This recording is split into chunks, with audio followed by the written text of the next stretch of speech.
ভাইরে ভাই, পলাশ শাহের মৃত্যুর পরের দিন পলাশ শাহের মা যে ঢেঁড়স ভর্তা দিয়া গাপ্পুর গুপ্পুর করে ভাত খাইলো, এই ভাত খাওয়া দেখার পরের থেকে ঢেঁড়স খুঁজতে খুঁজতে আমার জীবন শেষ। আর বাজার থেকে ঢেঁড়স কিনে নিয়ে আইসি পায়াসের সাথে সাথে এক বস্তা। আর এই ঢেঁড়স দিয়া পলাশ শাহের মা যেভাবে ঢেঁড়স ভর্তা দিয়া ভাত খাইলো সেই রেসিপিটা আপনাদের সাথে শেয়ার করলাম। আর এর জন্য লাগবে বসা ভাত।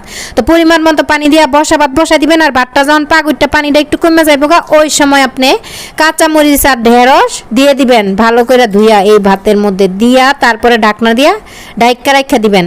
তো পানি শুকানোর আগ পর্যন্ত দেখবেন যতটুকু ভাতে পানি আছে ওই পানি দিয়েই ঢেঁড়সগুলি সব ভালো করে সিদ্ধ হয়ে যাবে একবারে। আর ঢেঁড়সের মধ্যে কিন্তু একটু পানিও থাকবে না।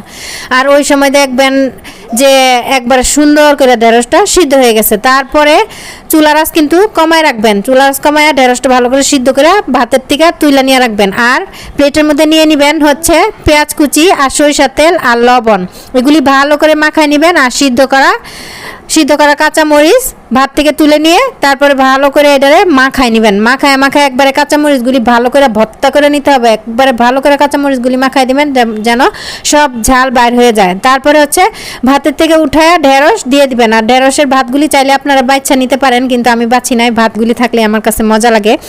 তারপরে কাঁচামরিচ আর পেঁয়াজ আর সরিষার তেল লবণ দিয়ে ভালো করে মাখানোর পরে ওইটার সাথে ঢেঁড়সগুলি ভালো করে মাখায় নেবেন।